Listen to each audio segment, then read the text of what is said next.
नमस्कार दोस्तों, आशा करता हूँ आप सब अच्छे होंगे और अपनी तैयारी अच्छे से कर रहे होंगे। आज हम आरआरबी, एनटीपीसी या ग्रुप डी के लिए मैथमेटिक्स का प्रैक्टिस सेट लेकर आए हैं। आप जानते हैं कि मैथमेटिक्स किसी भी एग्ज़ाम्स के लिए क्रैक करने के लिए बहुत ज़्यादा इम्पोर्टेंट है। मैथमेटिक्स एक तो टाइम कंज्यूमिंग सब्जेक्ट है, इसलिए इसकी प्रैक्टिस की बहुत ज़्यादा आवश्यकता होती है। आप जितना प्रैक्टिस करेंगे उतने कम समय में आप मैथमेटिक्स को अच्छे से हल कर पाएंगे, जिससे कि एग्ज़ाम टाइम में अदर सब्जेक्ट के लिए पर्याप्त समय मिले। तो इसी के लिए हम कोशिश करेंगे कि प्रतिदिन आपके लिए एग्ज़ाम पैटर्न के अनुरूप, यानी कि आरआरबी ग्रुप डी के अनुरूप प्रतिदिन सवालों का अभ्यास कराया जाए, जिससे आप अच्छे से एग्ज़ाम में मैथमेटिक्स सेक्शन में स्कोर कर सकें। तो चलिए बिना किसी देरी के वीडियो को शुरू करते हैं। लेकिन वीडियो शुरू करने से पहले अगर आप हमारे चैनल पर नए हैं तो प्लीज़ चैनल को सब्सक्राइब ज़रूर करें, और अगर अभी तक आपने हमारा टेलीग्राम चैनल ज्वाइन नहीं किया है तो लिंक डिस्क्रिप्शन में है, आप वहां से ज्वाइन कर सकते हैं। साथ ही आप जीके, जीएस या साइंस अथवा रीजनिंग के वीडियोस देखने के लिए आप हमारी प्लेलिस्ट का प्रयोग कर सकते हैं। वहां पर आपको इन सभी की डेली बेसिस पे क्लास मिल जाएंगी, जिसका उपयोग कर आप अपनी परीक्षा की तैयारी को और बेहतर कर सकते हैं। तो चलिए शुरू करते हैं। प्रश्न है कि राज और उसकी बहन की औसत आयु 8 वर्ष है। यदि राज की आयु 10 वर्ष है तो उसकी बहन की आयु ज्ञात कीजिए। देखिए यहाँ पर जो औसत आयु दी है, ठीक है, औसत आयु वो दी हुई है 8 वर्ष। इसका मतलब ये हुआ कि कुल आयु अगर हम निकालें दोनों की, राजू और उसकी बहन की कुल आयु निकालें, तो हमें 8 में 2 से गुणा करना होगा, क्योंकि ये जो औसत आयु थी वो 2 लोगों की थी, एक तो राज और उसकी बहन की। तो कुल उसकी आयु जो होगी वो हो जाएगी 16 वर्ष।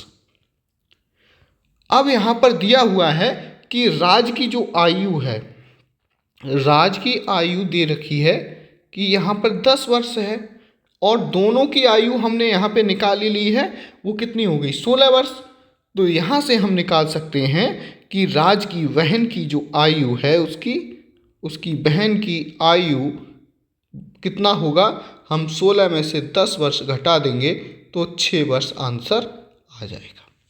तो यहाँ पर जो सही आंसर होगा वो होगा ऑप्शन नंबर फर्स्ट, यानी कि 6 वर्ष।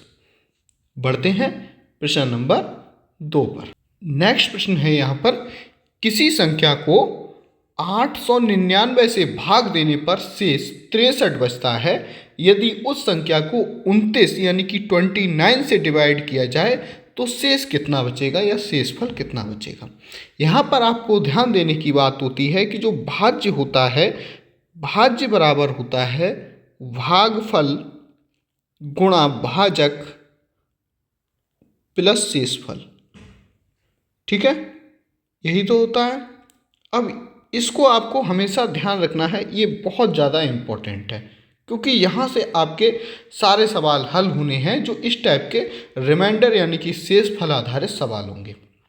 तो भाज्य वो होता है जिसको हम भाग देते हैं, और भागफल वो होता है जो भाग देने के बाद आता है, और भाजक वो होता है जिससे हम भाग देते हैं, और शेषफल वो होता है जो नीचे बच जाता है। अब यहाँ पे ये कह रहा है कि किसी संख्या को 899 से हम भाग देते हैं, तो हम मान लेते हैं, इसका मतलब ये हुआ कि ऐसे समझिए, अगर आपको फिर भी नहीं समझ में आ रहा हो, कोई संख्या x है, उसके लिए हम अगर 899 से भाग दे रहे हैं तो वो कह रहा है 63 शेष बच रहा है। तो आपके लिए इस संख्या को 29 से भाग दें तो शेष कितना बचेगा। हम यहाँ पर कोई भागफल मान लेते हैं कि मान लीजिए p है, ठीक है, इसे हमने क्या किया है, मान लिया है, माना, ठीक है। तो यहाँ पर जो संख्या होगी या जो भाज्य होगा, ठीक है, जो x होगा, ध्यान दीजिए, जिसे भाज्य कहते हैं, वो होगा भागफल यानी कि p गुणा भाजक। भाजक है हमारा 899, तो 899 गुणा p यानी कि गुणा p प्लस शेषफल बराबर 63। बहुत सिंपल है, भाज्य बराबर भागफल गुणा भाजक प्लस शेषफल होता है। जैसे कि 899 से x को भाग देने पर 63 शेषफल बच रहा है, हमने मान लिया यहाँ पर p जो है भागफल है, ठीक है। तो x बराबर 899 गुणा p प्लस 63 हो गया। अब ये कह रहा था कि इस संख्या को 29 से भाग दे दिया जाए तो x को अगर हम 29 से भाग दें, यानी कि इस पूरे नंबर को 899 गुणा p प्लस 63 के लिए अगर हम 29 से भाग दें तो वो कह रहा है कि शेष कितना बचेगा। इसका मतलब ये हुआ कि 899 गुणा p बटे 29 हो जाएगा और 63 बटे भी 29 हो जाएगा। ठीक है, जब 29 से 899 को काटेंगे तो 31 आएगा। ठीक है, तो ये तो 31p हो गया, यानी कि ये तो पूरा पूरा कट गया। ठीक है, लेकिन जब 29 से 63 के लिए काटेंगे तो 29 दूनी 58 होता है, लेकिन 5 जो है वो शेष बचेगा और बटे 29। ठीक है, 29 से हमें भाग करने पर 63 को ध्यान दीजिए 5 शेष बच जाएगा। तो बस यही कहना था कि कितना शेष बचेगा, ये आपके लिए क्या करना था, ये बताना था। तो ध्यान दीजिए 29 से जब हमने 899 p कोई भी संख्या होगी इसको भाग करेंगे तो ये पूरा कट जाएगा, यहाँ पर कुछ शेष नहीं बचेगा। लेकिन यहाँ पर ध्यान दीजिए 63 को जब 29 से भाग करेंगे तो 5 शेष फल बच जाएगा। तो जो सही आंसर होगा इसका वो होगा ऑप्शन नंबर बी, यानी कि 5 शेष फल बच जाएगा। बढ़ते हैं नेक्स्ट प्रश्न पर। नेक्स्ट प्रश्न है देखिए कि -48 भाग 4 गुणा 6 - 5 + 1 भाग 24 का मान ज्ञात कीजिए। बहुत अच्छा सवाल है, इस तरीके के सवाल ग्रुप डी में आते ही आते हैं, तो इसको आप समझिए वेरी इंपॉर्टेंट सवाल मानिए। यहाँ पर सिर्फ एक रूल फॉलो करना होता है जो आपको अच्छे से पता होगा, बॉड मास। ठीक है, बॉड मास। बॉड मास का मतलब ब्रेकेट ऑफ बी से ब्रेकेट ऑफ डी से डिवाइड यानी कि भाग करते हैं इसे, एम से मल्टीप्लाई यानी कि गुणा, ए से कहते हैं इसे एडिशन यानी कि जोड़, और एस से कहते हैं सब्सट्रैक्शन यानी कि घटाव। ठीक है, इसको करना होता है। अब कैसे करेंगे कि ये जो दिया हुआ है कि -48 भाग 4 गुणा 6 - 5 + 1 और ब्रेकेट और 24 से फिर भाग देना है। सबसे पहले हम यहाँ पर क्या करेंगे कि इस ब्रेकेट है, इस ब्रेकेट को खत्म करेंगे, क्योंकि ब्रेकेट ऑफ होता है यानी कि कोष्टक, इसका मतलब होता है कोष्टक। तो सबसे पहले हम कोष्टक यानी कि ब्रेकेट्स को हल करते हैं। तो इसका मतलब हो गया -48 भाग 4 गुणा, पहले अंदर वाली ब्रेकेट हल करेंगे। अब यहाँ देखिए 6 - 5 + 1 है, इसका मतलब है जो 5 है नंबर वो खाली माइनस का नंबर है और 6 और 1 प्लस का नंबर है। ध्यान दीजिए, तो इसका मतलब 6 और 1 7 होगा और 7 में से 5 जाएगा तो 2 बचेगा और फिर बचेगा भाग 24, यानी इस पूरी ब्रैकेट को हल करके कितना आया 2। ठीक है, अब यहाँ देखिए -48 भाग 4 से 2 का गुणा करेंगे 8 और भाग 24 हो जाएगा। अब हम 8 से 48 यानी कि 48 को भाग करेंगे तो 8 छक्का 48 हो जाएगा और फिर ये बचेगा 24। अब ध्यान दीजिए -6 के लिए यहाँ गुणा करेंगे और 1/4। जब कोई चीज़ भाग में होती है उसको गुणा में बदलते हैं तो 1/, लिख देते हैं। ठीक है, या ये कहें कि उस चीज़ को उल्टा कर देते हैं। अब ध्यान दीजिए 6 से 24 को काटेंगे तो 6 चौक 24 यानी बचा -1/4, 1/4 माइनस का। तो सही आंसर होगा ऑप्शन नंबर 2 यानी कि -1/4। बढ़ते हैं नेक्स्ट प्रश्न पर। नेक्स्ट प्रश्न है देखिए कि a बराबर 2 दिया है और 4a + 7, 11a + 3 और 6a का चतुर्था अनुपाती ज्ञात करना है। अब चतुर्था अनुपाती क्या होता है, जैसे कोई संख्याएं हैं a/b समानुपात c/d, तो मिडिल वाले नंबर्स की गुणा करते हैं और बाहर वाले नंबर्स की गुणा करते हैं। तो b × c = कहते हैं a × d। अब यहाँ पर कोई भी नंबर निकालना हो तो बाकी नंबर क्या पहुँच जाएगा, जैसे अगर हमें d निकालना हो तो b × c और a जो है भाग में पहुँच जाएगा बराबर d हो जाएगा। ठीक है, अब सवाल देखते हैं। सवाल यहाँ पे दिया हुआ है कि ध्यान से देखिएगा, जो सवाल दिया है वो दिया है 4a + 7 अनुपात 11a+3 समानुपात 6a और कोई हमें चतुर्था अनुपाती समझिए d निकालना है। हमने d मान लिया है, तो फिर क्या होगा, इनकी मल्टीप्लाई करेंगे और d इज इक्वल टू, जैसा कि हमने अभी देखा था कि 11a+3 गुणा 6a और बटे 4a+7 हो जाएगा, जैसे कि हमने अभी देखा था a अनुपात b समानुपात c अनुपात d को देखा था। अब यहाँ पर दे रखा है कि a इज इक्वल टू 2, तो हम a बराबर 2 यहाँ पर रख देंगे, तो 11 गुणा 2 प्लस 3 हो जाएगा, और यहाँ पर सॉरी गुणा है, गुणा 6 गुणा 2 अपॉन 4 गुणा 2 प्लस 7। ऊपर देखिए 11 दूनी 22, 22 और 3 25 हो जाएगा, गुणा 6 दूनी 12 हो जाएगा, नीचे 4 दूनी 8 और 7 15 हो जाएगा।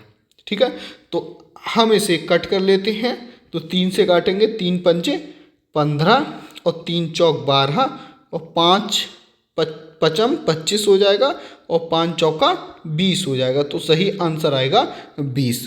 तो option number C is the correct answer 20। बढ़ते हैं नेक्स्ट प्रश्न देखिए। नेक्स्ट प्रश्न है हमारा कि किसी कंपनी में 1000 पुरुष और 800 महिलाएं कार्य करती हैं।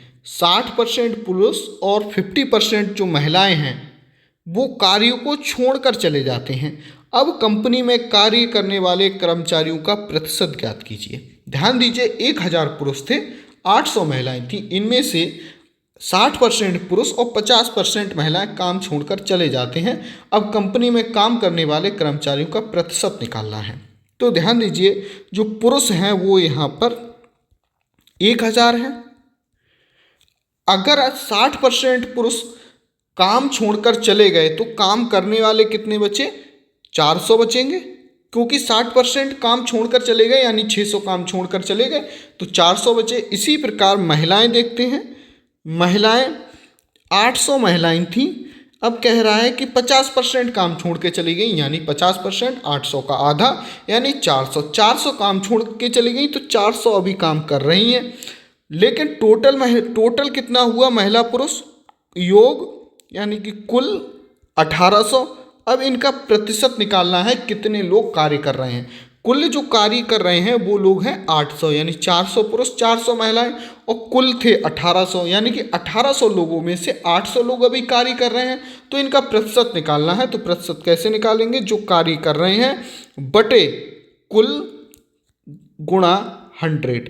ठीक है, अब इसको भाग करेंगे, भाग कर लीजिए, 2 जीरो से 2 जीरो कट जाएगा। 18 से हम 800 को काटेंगे तो 18 चौक 72, 18 चौक 72 और 18 चौक 72 इस तरीके से कटता जाएगा, तो 44.4 आंसर आएगा, जो कि ऑप्शन नंबर सी है। बढ़ते हैं नेक्स्ट प्रश्न पर। नेक्स्ट प्रश्न देखिए कि 24 व्यक्ति किसी कार्य को 17 दिन में करते हैं या कर सकते हैं, 8 व्यक्ति इस कार्य को कितने दिन में पूरा करेंगे। देखिए यहाँ पर सिर्फ कुल कार्य का कॉन्सेप्ट ध्यान में रखिएगा। ठीक है, तो जो 24 व्यक्ति किसी कार्य को 17 दिन में कर सकते हैं, तो 8 व्यक्ति इस कार्य को कितने दिन में करेंगे। तो 24 व्यक्ति द्वारा, यानी कि जो पहली कंडीशन है, यहाँ पे कुल कार्य कितना होगा, यहाँ पे वही कुल कार्य होगा 24 व्यक्ति गुणा 17 दिन, ये कुल कार्य हो गया। और 8 व्यक्ति इस कार्य को कितने दिन में करेंगे, तो हमें मान लीजिए कोई भी x दिन में करेंगे। ठीक है, तो यहाँ पर जो दूसरी कंडीशन है, यहाँ पर कुल कार्य कितना होगा, यहाँ पर जो कुल कार्य हुआ वो 8 गुणा x दिन, चूंकि दोनों का कार्य बराबर है। ठीक है, दोनों का कार्य क्या है, बराबर है, तो पूछ रहा है कि x यानी कि दिन कितना होना चाहिए। तो यहाँ पर 24 गुणा 17 इज इक्वल टू 8 गुणा x करेंगे, तो जो x होगा 8 कहाँ बटे में चला जाएगा, तो 24 गुणा 17 बटे 8, तो 8 तियाँ 24 और 17 तियाँ 51, तो x बराबर 51 दिन आ जाएगा। एक तरीका और है इस तरीके के सवाल के लिए, अगर आपको कुछ समझ में नहीं आए तो यहाँ पर m1 या W1 m1 W1 is equal to m2 W2 का प्रयोग कर सकते हैं। तो देखिए पहले m1 यानी कि 24 व्यक्ति और गुणा W1 यानी कार्य 17 था और बराबर M2 दूसरी कंडीशन में जो आदमी 8 थे और कार्य हमें निकालना था। तो सेम प्रोसीजर हो जाएगा, W2 निकालेंगे तो यहाँ से 24 गुणा 17 बटे 8 हो जाएगा और 8 तियाँ 24 और 17 तियाँ 51। तो आप इस टेक्निक का भी प्रयोग कर सकते हैं, जो भी अच्छा लगे वो आप कर सकते हैं। बढ़ते हैं नेक्स्ट प्रश्न पर। नेक्स्ट प्रश्न है कि under root 729 minus under root 400। बहुत सिंपल है, 729 का वर्गमूल निकालेंगे, ये कितना होगा आपके लिए पता होगा 27, ठीक है, क्योंकि 27 गुणा 27 729 होता है, आप निकाल के देखिएगा। और 400 का जो अंडर रूट होगा वो 20 होगा और 27 में से 20 जाएगा तो 7 बचेगा। तो सही आंसर होगा ऑप्शन नंबर 3, ठीक है, 7। बढ़ते हैं नेक्स्ट क्वेश्चन पर। ध्यान दीजिए, नेक्स्ट क्वेश्चन थोड़ा अच्छा प्रश्न है और इस तरीके के प्रश्न बहुत पूछे जाते हैं। एक प्रश्न तो पूछा ही जाएगा सभी एग्जाम में कि 100 मीटर प्रति घंटा की चाल से चल रही एक 250 मीटर लंबी रेलगाड़ी सम्मुख दिशा से 62 किलोमीटर पर घंटा की चाल से आने वाली दूसरी रेलगाड़ी को 10 सेकंड में पार करती है। दूसरी रेलगाड़ी की लंबाई कितनी है? ध्यान दीजिए, यानी कि दो रेलगाड़ियां, कोई रेलगाड़ी ए है और रेलगाड़ी बी है, ये बेटा आपस में आए, ठीक है, एक दूसरे की तरफ, ठीक है, सम्मुख दिशा से एक 100 किलोमीटर पर आवर और एक 62 किलोमीटर पर आवर, यानी कि 100 किलोमीटर पर घंटा और 62 किलोमीटर पर घंटा। जब दोनों एक दूसरे को आपस में क्रॉस करती हैं, ध्यान दीजिए, जब आपस में क्रॉस करती हैं तो इनकी जो चाल है उसको जोड़ देते हैं, ठीक है। और जब दोनों एक ही दिशा में जा रही हो, ए कोई x किलोमीटर पर आवर से जा रही हो और बी कोई y किलोमीटर पर आवर से जा रही हो, तो ऐसी कंडीशन में चाल को घटा देते हैं, ठीक है। तो यहाँ पर चूंकि एक दूसरे को क्रॉस कर रही हैं आमने सामने से, तो इसे प्लस करेंगे, यानी कि a प्लस बी रेलगाड़ी की जो चाल हो जाएगी, दोनों की जो एक रेलगाड़ी की चाल होगी वो हो जाएगी 162 किलोमीटर पर घंटा। इसके लिए हम 162 किलोमीटर पर घंटा को हम मीटर पर सेकंड में बदल लेंगे, क्योंकि यहाँ पर जो टाइम दिया हुआ है वो 10 सेकंड में दिया हुआ है, ठीक है। और जो रेलगाड़ी की लंबाई यानी कि एक तरीके से दूरी है वो भी मीटर में दी हुई है। तो मीटर पर सेकंड में बदलने के लिए ध्यान दीजिए 5/18 से गुणा कर देते हैं। तो ये एक टेक्निक है, 5/18 से गुणा कर देंगे, शॉर्ट फॉर्म है 18 निम्मा 162 और 9 पंजे 45 मीटर पर सेकंड जो है रेलगाड़ी की चाल आ गई, दोनों की मिला के, ठीक है, यानी एक दूसरे को 45 मीटर पर सेकंड से क्रॉस कर जाएंगे। अब यहाँ पर जो दूरी है, मान लीजिए एक रेलगाड़ी जो पहली है उसकी तो लंबाई इन्होंने दे दी 250 मीटर, और हम मान रहे हैं कि कोई बी रेलगाड़ी है, इसकी भी लंबाई x मीटर होगी, ठीक है। यही तो बताना है कि दूसरे की लंबाई तो हमने x मान ली, ठीक है। और जो टाइम है यानी कि जो समय है वो कह रहा है 10 सेकंड है। तो ध्यान दीजिए कि जो चाल बराबर दूरी बटा समय, तो समय बराबर, ठीक है, चाल बराबर दूरी बटा समय हुआ, ठीक है। तो जो चाल है यहाँ पर ध्यान दीजिए वो कितना होगा 45,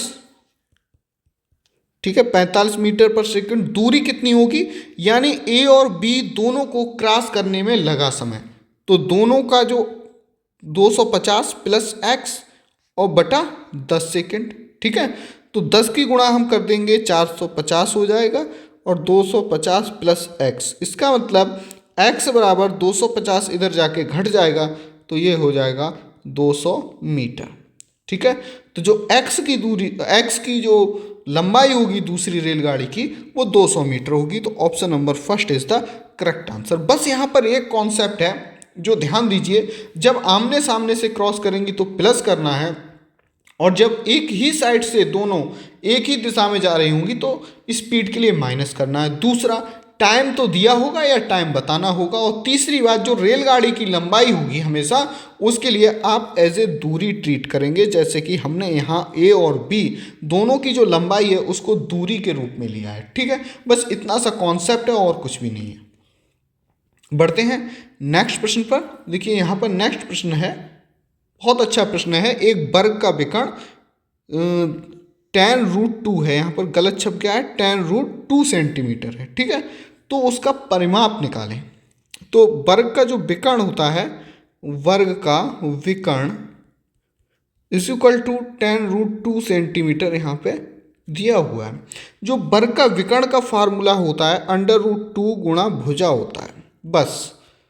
और इसे tan√2 हो जाएगा, √2 से √2 कैंसिल आउट हो जाएगा यानी कट जाएगा, तो भुजा बराबर बचेगी 10 सेंटीमीटर।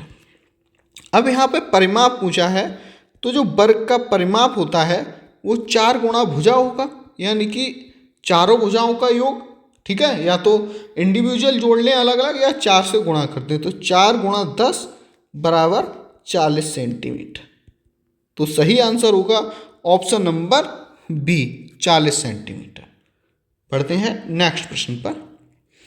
लास्ट प्रश्न है कि एक समबाहु त्रिभुज की ऊंचाई 15 सेंटीमीटर है, तदनुसार उसका क्षेत्रफल ज्ञात कीजिए। तो जो समबाहु त्रिभुज की ऊंचाई बराबर 15 सेंटीमीटर, जो समबाहु त्रिभुज की ऊंचाई होती है वो √3/2 गुणा भुजा बराबर 15, ठीक है। तो समबाहु त्रिभुज की जो ऊंचाई होती है वो √3/2 गुणा भुजा होती है। तो यहाँ से हमें भुजा मिल जाएगी, तो भुजा बराबर कितना होगा, 2 से गुणा कर देंगे 15 की, तो 15 दूनी 30 और √3 नीचे आ जाएगा, तो भुजा बराबर 30/√3 सेंटीमीटर आ जाएगी। अब हमें यहाँ से निकालना है कि समबाहु त्रिभुज का क्षेत्रफल। तो समबाहु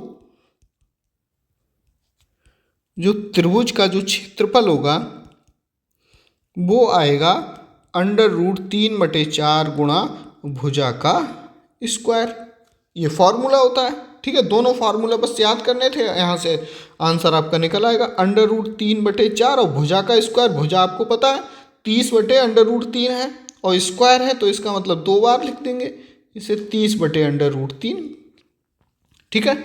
अब यहाँ से क्या करेंगे कि जो √3 है गुणा √3 ये मिलके हो जाएगा 3, ठीक है। और जब 3 से इसे काट देंगे तो 3 × 30 हो जाएगा, यानी 300 √3/4। और 4 से जब 300 को काटेंगे तो 4 सत्ते 28 और 4 पंजे 20, यानी 75। तो 75 √3, और जब क्षेत्रफल है तो सेंटीमीटर स्क्वायर या वर्ग सेंटीमीटर होगा, ठीक है। तो सही आंसर होगा ऑप्शन नंबर 4, 75/√3 वर्ग सेंटीमीटर या सेंटीमीटर स्क्वायर। आशा करता हूँ वीडियो आपको अच्छा लगा होगा। कोई भी कमेंट के लिए आप हमें, कोई भी क्वेरी के लिए आप हमें कमेंट जरूर करें, हम उसका रिप्लाई ज़रूर देंगे। मिलते हैं नेक्स्ट वीडियो में, तब तक के लिए जय हिंद, वंदे मातरम।